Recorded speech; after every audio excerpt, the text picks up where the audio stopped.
Hello and welcome to this new video. In this video, we shall implement in Python several random number generators. Okay, so this is the first exercise. We'll start first with our bad example, right? If you recall from the first or second lecture. Then we will implement a better one. And then we'll compare built-in random numbers using in the random library in the numpy library. Okay, we'll compare the efficiency actually of all these random numbers generators using time.time. Okay, to see how long does it take to generate a big number of random numbers. Okay, so let us start with our bad example. Okay, so I will define a function that I call RNG, random number generator. This is a function that I define, it's not built in. And it takes three parameters, right? If you recall from the second lecture, we defined, so one way of defining a sequence of random numbers is to consider the sequence xn plus 1 equal axn plus c modulo n, right? Now, this is the symbol for multiplication, and this is the symbol for the remainder of the division, percentage. Okay? So I update at each time I run the random number generator function, I update the seed. What is the seed? The seed is actually the initial value from which I start. It's the x0. It's arbitrary, actually, right? But at each time, it's updated in order to get a new random number. Otherwise, if the seed is the same, each time we run the function, we get exactly the same result. Okay? So let us start with x0 equal 4. The seed is 4. Now, I have to declare, in order to be able to change at each call of the function the seed, I need to access the function need to access this variable. So I need to declare it as a global variable, not local, because by default, the variables inside the function are local. So, okay, now we'll try an example, if you like. So I have to declare the seed as a global in order for the function to change it each time it's called. Okay? So I put m equals 7, a equals 5, c equals 9. So m, a, c are actually what? The input of the random number generator function that we are building. And by default, when I say m equals 7, it means that by default, if not otherwise specified, the default value for m is 7. The default value for for a is 5, and the default value for c is 9. Right? If you want to run the function with other parameters, then you have to specify that. So let us first do this test. Okay, so this is just a straightforward implementation of our linear congruential random number generator. Of course, the random number actually should be the seed divided by m. Okay, the seed is updated each time it's called. So shift enter. Of course, it gives nothing because we didn't call the function, right? Now let us do a test. So if I call now RNG without any parameters, so by default, the parameters are 759. So shift enter, and I get 0.14, which is actually what? Which is 1/7, okay? As in the example in the lectures. If I run it another time, I get 0. And of course, this should be expected because the seed is changed each time. Okay, third time, 2/7, right? And so on. Now, I have a remark here. If you forgot the order of the parameters, it's not a problem. You can call the function with the same parameter in another order. So instead of MAC, we can call it with ACM. And this changed nothing, actually. And we get of course, if you call it another time, we get actually here the seed is the same, okay, because each time I start with 4. So this is to tell you that this random number is really deterministic. Now, if I don't start with seed equal 4, each time it's changed. So now each time I run it, I get a new number, okay? But this is a bad number, random number generator. Why? So yeah, I did it here, so I can delete that.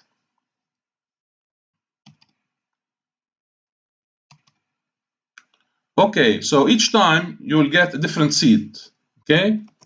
So now the seed is 2 because the last time it was changed, it was set to 2 because it's a global variable.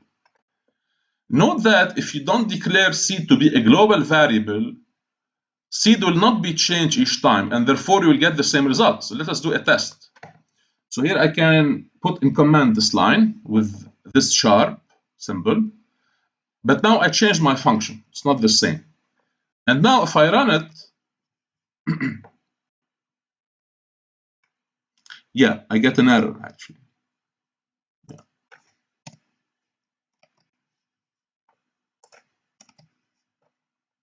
Just a second. Let me just delete that.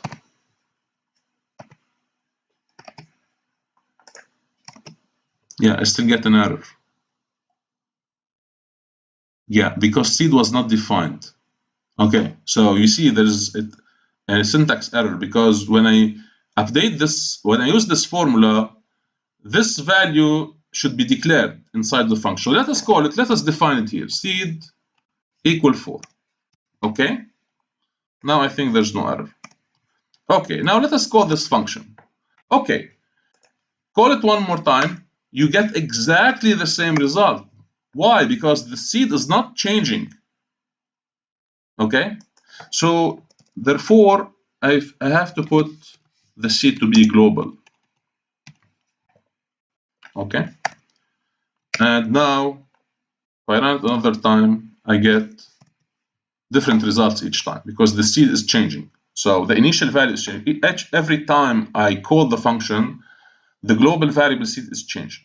Okay, but it's not changing too much actually. It has only 7 or 6 values. Okay, so I said this remark. Okay, I can delete that, the seed. Now, continuing with this remark about the order of the parameters, if you forgot the order, you can always write in this way. But when you put range 769, it's actually m equals 7, a equals 5, c equals 9. Otherwise, it gives you something different. Okay? Because the parameters or the input of the function is not the same. Okay, so pay attention to this point. Okay, so here are some examples. Now, let us put everything in a loop to see why our number, this random number generator is bad. So I start with seed equal 4. You can start everything with anything actually, and I do a loop. So I call my function 10 times, and each time I see how the seed is changing. Okay? So if you call it, we get this result. So we start with c equal 4. The first random number generator that I got is 1 over 7. Okay, but now the seed was changed actually, because by this formula it was updated. So the second time the seed is 1, and the random number generator is 0. At the third step, the seed was now set as 4 because it is 0 because it's changing, and I get a new random number, and so on and so on. But now what happens actually? So these are the values: 1 over 7, 0, 2 over 7. Now I don't remember these. What are the exact values actually? They are maybe 5 over 7, 4 over 7, 5 over 7, and so on. Okay, and note that after 1, 2, 3, 4, 5, 6, 7, after 7 steps, the seed is again set to be, so we get the same random number. Okay, so we get a periodic sequence of random numbers. So this is why this random number generator is bad, actually, because it doesn't seem to be random, just periodic. And I told you where is the problem, actually. We have to take bigger numbers in order to get a good random number generator. But this actually illustrates the functioning of our random number. Okay, of course, this is a simplistic example. Okay, but on this simplistic example, we understand things better. Okay, so actually, we did these calculations in the lecture, in the second lecture. Okay, but here we are repeating them with Python. Okay. Now let us implement a good random number generator. So with the same function RNG, but I changed the parameters. Okay. Now why these parameters work, it's not clear. It's still a field of research, but in practice it works, and we are going to test these. So now I take m to be 2 to the power 31 minus 1, which is a big number. I take a to be a prime number to the power 5, and c actually does not really matter. You can take any c actually.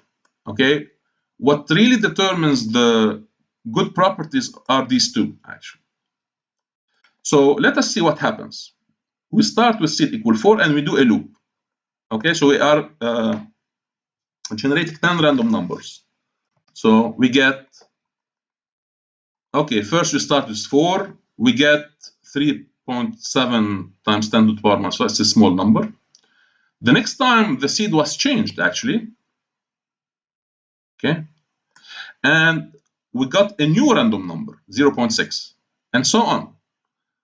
Next step, the seed is changed and we get a new number, and so on and so on. Now, if you look at these numbers, 3.7, 0.6, 0.95, 0.71, 0.8, etc. Now we are seeing something better than our first example. So these numbers really seem to be random.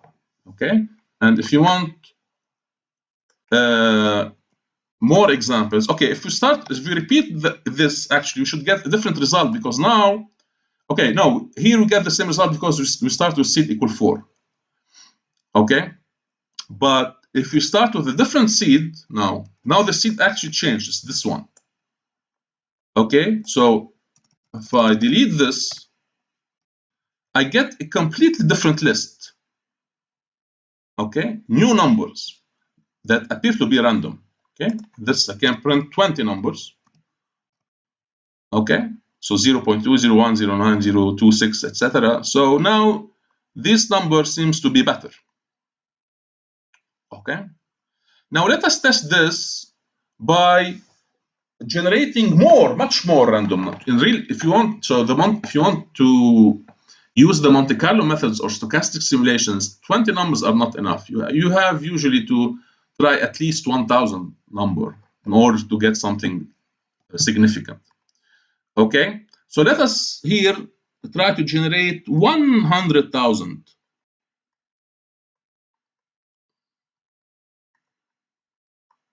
number. Okay, and put them in a vector. Actually, I will put all these in a vector. So the same one now, but I changed it's the same RNG, but now I changed the default values of the parameters. Okay, so now this RNG is not exactly the same as the first RNG because the parameters are not the same. The default parameters are not, but of course we can run the first one with the parameters of the second one. So this changed nothing. So I can redefine this by, okay. And now if I run this, so I run this function 100,000 times. Okay. Of course, it will take some time. And now I have a vector x, capital X, which contains 100,000 random number. Okay. We can look actually at the first, for example, there's a function called head, I think, head, x.head. No, I think it's, no. I'm not sure about it actually. Okay, anyway, you can take a look at X actually. I'm going to delete. Now, what we are going to do to test the goodness of our random number generator is to do what we call a histogram. So we are generating at each step random numbers between 0 and 1. So let us count, for example, how many numbers are between 0 and 0.1, how many numbers are between 0.1 and 0.2, and so on. So I divide my interval into 10 equal steps, and I do a histogram. So I have to plot. So for example, when we look at this, we get what do we observe? So nearly the numbers of random numbers between 0 and 0.1 are around 10,000. The numbers between 0.1 and 0.2 are also a little more than 10,000, and so on. So actually, we see that this is a good, so it's really uniform, or it seems to be uniform. So all parts of the interval 0.1 are visited a comparable number of times, okay?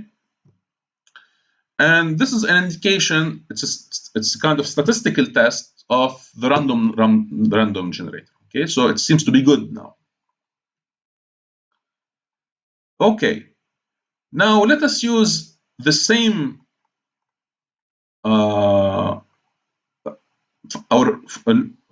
same function RNG and try to simulate the rolls of a die.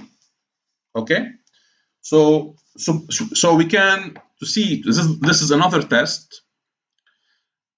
If our random number generator is good, then we should, and we okay.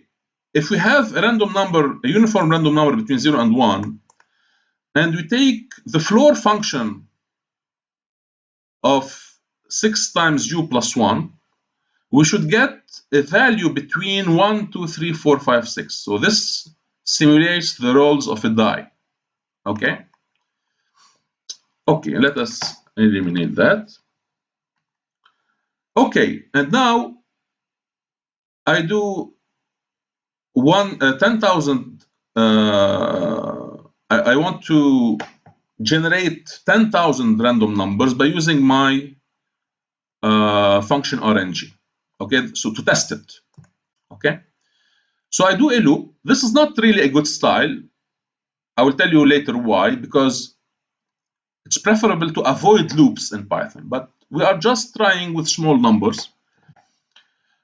Okay, so what do I do here? I do a loop, 10,000. I repeat a loop 10,000 times.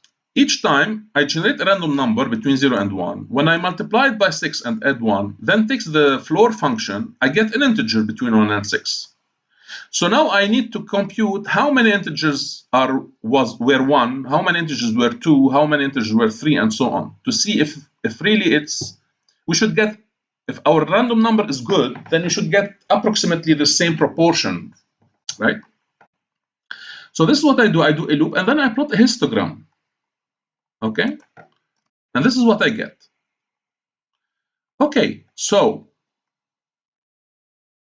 I generated 10,000 random number. Approximately 1,600 were 1. A little more were 2. A little more were 3, and so on. A little less were 4. So we see that the proportions of the results were very close together to the probability, which is 1 over 6. Why 1? Because this is really 10,000 over 6. Okay, so it's another test that we have a good random number generator. Okay, don't worry about the technical details about the histogram. These are just syntax. But I wanted to test my rudimentary random, but in practice I will not use it. Okay, I'll tell you why later. But this is just to illustrate how things work in a simple way. Okay, so this is the advantage of using a computer, because I don't have time to roll a die 10,000 times, right? But I can do it. I can actually run 100,000 if I like. And in no time, actually, look here that the proportions are better here now because we generated a bigger number. I can roll 1 million times if I like, but it will take more time a little bit. Okay, and now it's better actually. So same remark. So I rolled the die 1 million times. You cannot do this physically, but you can do it on. So this is why we call it a simulation. What we are doing now is really a simulation of randomness. We rolled a die 1 million times. And what were the results? 160,000 approximately were 1. Same number for 2, 3, 4, 5, 6. Okay. So this is another test of our random number generator. So it's a good. Now, what is A actually? I put the result in A. A now is a vector actually. It's a vector having 1 million component. Okay. Of what? What are the entries actually? They are numbers between 1 and 6. Now this is what we get. Okay, because now it's a big actually. So this is why I didn't. Okay, if you so it's a big array. Okay. But this histogram actually tells me the proportions of the numbers. Okay. Now, when I put a equal 1, what's that? It's a logical expression. It's a vector of logical expressions. So, for example, the first entry of A is not 1. The second entry actually is 1. Okay, if I change here now, I think I did something else because I got 3, 3, 3, 6, 1. Oh, this one actually gives me this true. Okay. Now, if I really want to count, what's the purpose of this? I want to count precisely, not graphically, how many results, how many outcomes were exactly 1, and how many outcomes were 2. So when I do the sum, so false is 0, 1 is true is 1. Okay, so when I do sum of A equal 1, I'm summing what? All the instances where I got exactly 1. Okay, and n over 6 is the theoretical probability. Okay, so here's the result. Now they may differ from time to time because.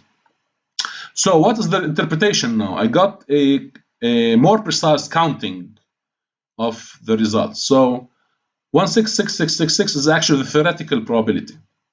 Okay, but among 1 million throw of a die, I get 16693 ones.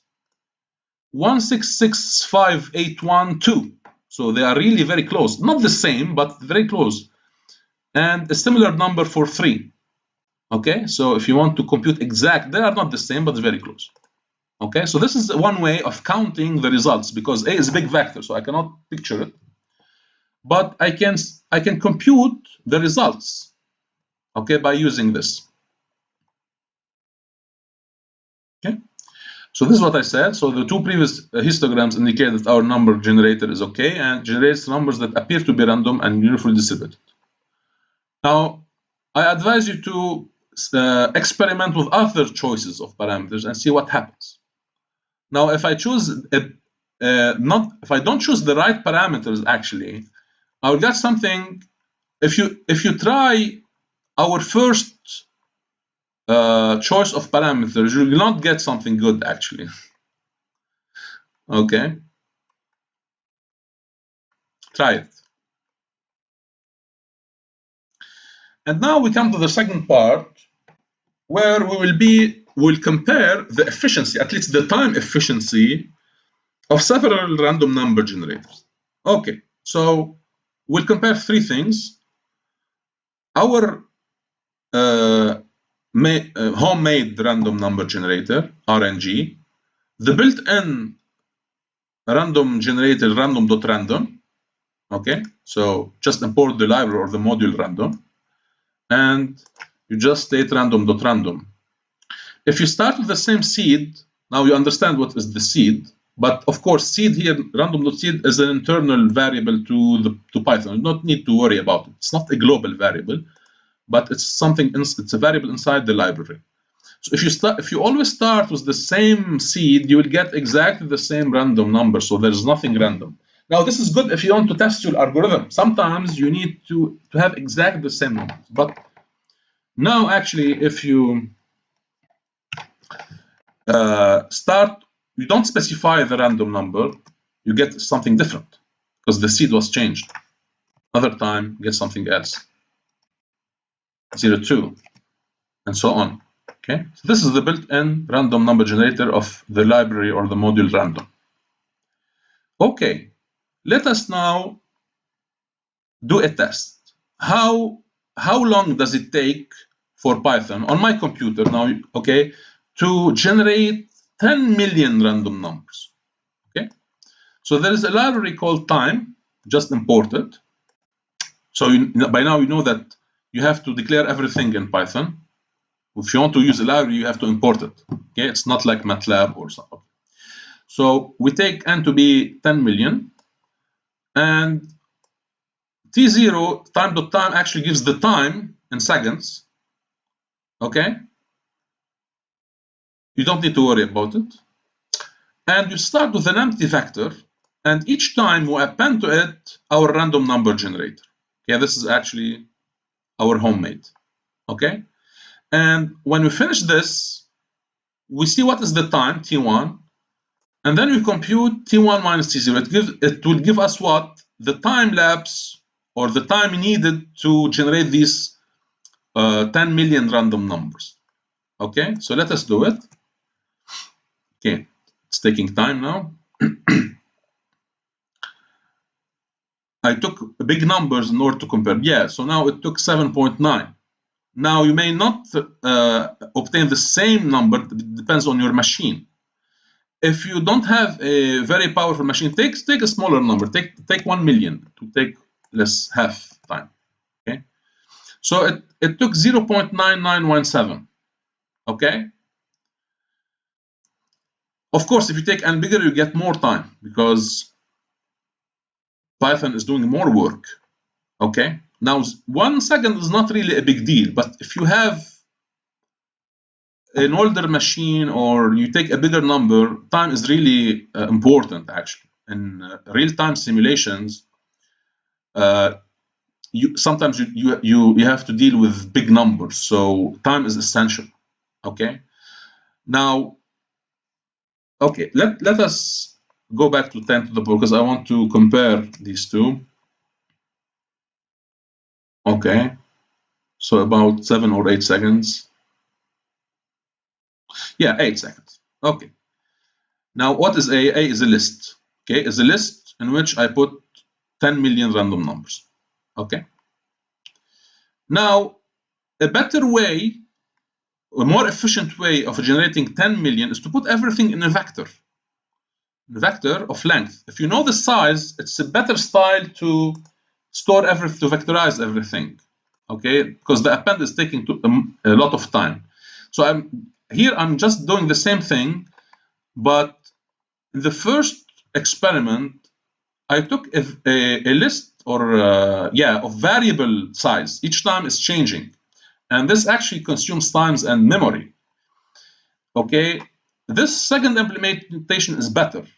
Okay, let us see how long does it take. 1.7. So sorry, yeah.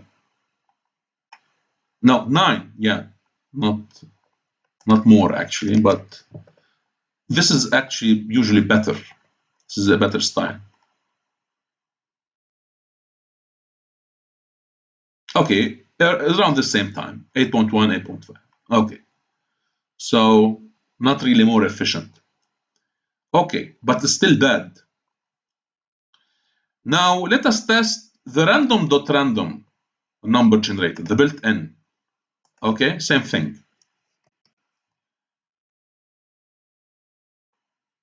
I get 3.1 seconds, so a significant improvement, right? So my homemade RNG, okay, it illustrates in a simple way what's happening, but we see here that random is more efficient. Okay, took more than less than half the time to generate 10 million random numbers. Okay, if you have an old machine, just test all these things with 10 to the 6 or 10 to the 5. Okay, to see the difference. So random not random is a better random number generator than our homemade. Why? Because I told you this, because these built-in random number are coded in a better way than ours. Okay, our homemade RNG is not is a little bit is less efficient. Okay, these random numbers generators are implemented usually using lower level languages at C, so they are more efficient. Okay, and they are vectorized. So this is why, of course, you will not get exactly the same results because it depends on your machine, but you should get a difference. Okay, significant difference. Okay, from 8.5 seconds to 3.1 seconds. Okay. Yeah, here is the same thing, but let us see if it is the same, around the same. Yeah, it should be around the same. Okay, so with the difference between this and this is little, but the style is different. Here we are starting with an empty list, and each time we are adding to it. So the size of my variable a is changing over time, and this is not really a good practice. If you already know the size, it's better to stock it in a vector. Okay, but we don't see a big difference. Okay, so just these two are the same, but note that these two are much better than our homemade RNG. Okay, now, okay, we can also, instead of doing a loop, we can use this vectorized form of generating random, which is better actually. And let us see how long does it take. Around 2.2.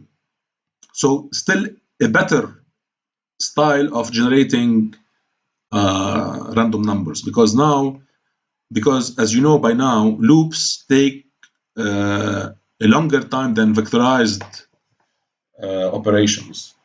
Okay. Okay, and now let us see the best random number generator. It's in the library numpy. Okay, I already imported numpy as np. And now we can, in one command, generate 10 million random numbers uniformly distributed between 0 and 1. So if I do this, yeah, it's really, really significant now. It's 0.16 seconds. It took Python. On my machine, now on your machine, maybe something different. But so the conclusion is that actually, in practice, use numpy or scipy, same thing. Okay, so first of all, you don't need to do a loop. Can in one stroke generate a big number of random numbers.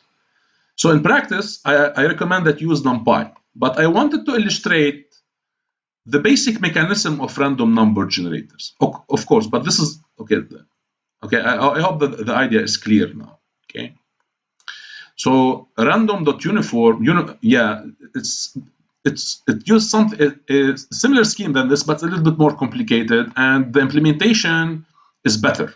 Okay, so this is the difference between an amateur Pythonista and a professional Pythonista. Okay, so in practice, you don't need to construct your own generator.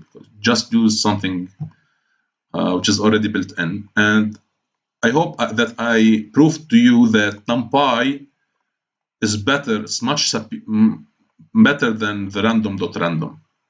Okay.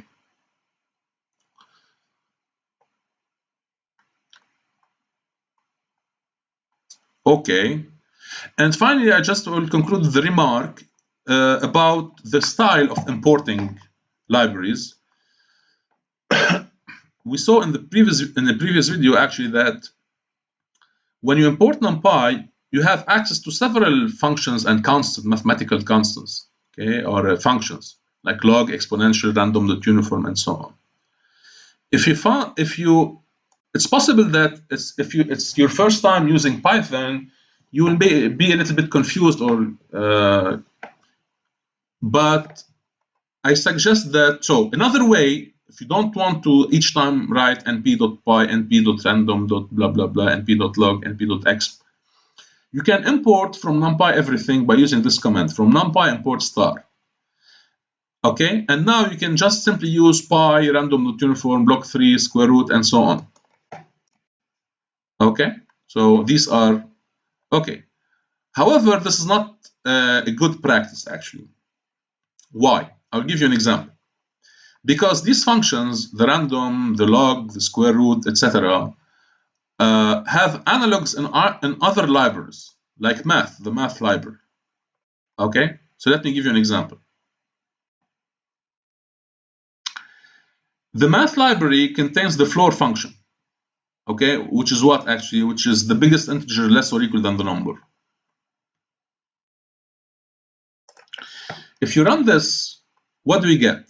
The math.floor, the floor function in the math library, gives us an integer, whereas the floor function in the numpy library gives us a floating number. So, of course, now this could make a difference actually. This can cause a problem. So it's not the same function. It has the same name, floor. But the floor function in the math library is not the same as the floor function in the numpy library. So you have to, it's a better style to be aware of which function you are using, from which library it comes. Okay, let me give you another example. The square root function exists in numpy and exists in math. Okay, the numpy square root applies to vectors or to lists, but the math square root does not apply. Let us test this. Okay, the square root of 1 to 3 is square root of 1, square root of 2, square root of 3. Fine. But now, suppose you want to apply the math square root to A. You'll get an error. Because this function, square root, in the math library does not apply to lists. It applies to NP arrays, actually. But so you see here that it's not the same function. So you should be aware when you are using functions, you should be aware from which libraries or which modules they come. Okay. Okay, so I think I'm done now. And now,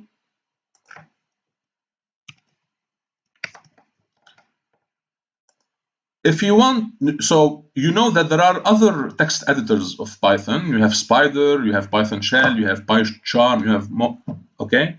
Now, my favorite is this Jupyter notebook. If you want to, but you cannot, instead of copying all these codes and to put it in one file, you can simply save everything you wrote in this Jupyter notebook in a file, in a Python file that you can open with another text editor. Okay, because this file that I have, Practicum 1, actually has an extension IPYNB, Interactive Python Notebook. Okay, the .py actually cannot be opened by this text editor, by your browser actually, by Jupyter, but it can be, okay? So try to do what happens. This should be saved on your directory. So now you have a new file.